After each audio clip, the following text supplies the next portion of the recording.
10% ibu hamil di seluruh dunia mengalami preeklamsia dan menjadi penyebab 76.000 kematian ibu dan 500.000 kematian bayi setiap tahunnya menurut World Health Organization 2019.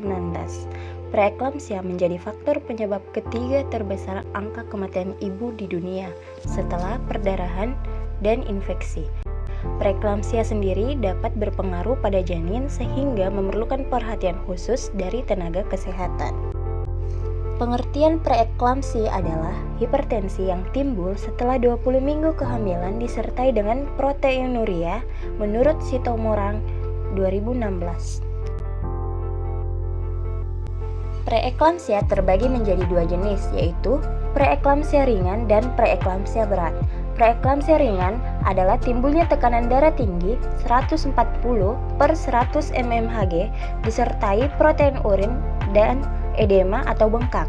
Sedangkan untuk preeklamsia berat adalah suatu komplikasi kehamilan yang ditandai dengan timbulnya hipertensi 160 per 110 atau lebih disertai protein urin dan edema atau bengkak. Preeklamsi dalam kehamilan dapat disebabkan oleh banyak faktor, yaitu yang pertama, preeklamsia kemungkinan besar terjadi pada kehamilan kedua dan berikutnya. Yang kedua, mempunyai riwayat darah tinggi. Yang ketiga, adanya riwayat preeklamsia pada kehamilan sebelumnya dan adanya riwayat keluarga ibu yang mengalami preeklamsi.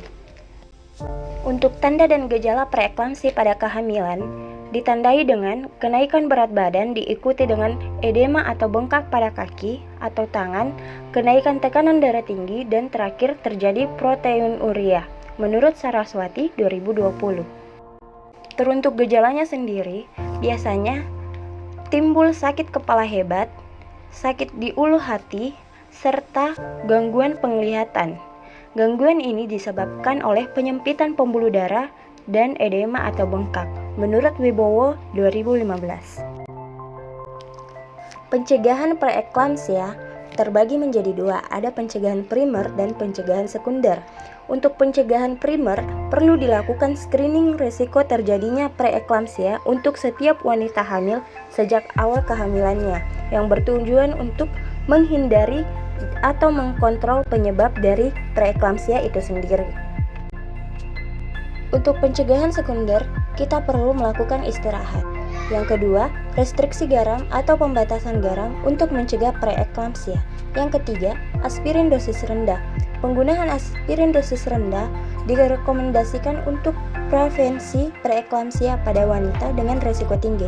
Yang keempat, suplementasi kalsium. Suplemen kalsium minimal 1 gram per hari direkomendasikan sebagai prevensi preeklamsia pada wanita dengan risiko tinggi terjadinya preeklamsia. Yang kelima, diet makanan. Makan makanan yang tinggi protein dan karbohidrat. Lalu, penanganan preeklamsia pada kehamilan. Untuk preeklamsia ringan, yang pertama, harus lebih sering istirahat dan monitor tekanan darah. Yang kedua, harus lebih sering memeriksakan kehamilannya. Yang ketiga, jika ada perubahan gerakan janin dalam kandungan, maka ibu harus segera datang untuk memeriksakan kehamilannya.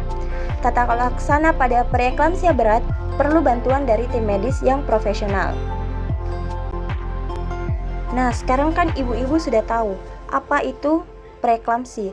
Maka, beberapa hal yang bisa Anda lakukan dalam hal ini yaitu yang pertama, mengurangi garam tambahan dalam makanan, yang kedua, menghindari konsumsi makanan yang digoreng, yang ketiga, memperbanyak konsumsi air putih dengan minum 8-10 gelas air per hari, yang keempat, istirahat yang cukup, yang kelima, berolahraga secara teratur, dan yang terakhir atau yang keenam, menghindari konsumsi minuman beralkohol dan kafein.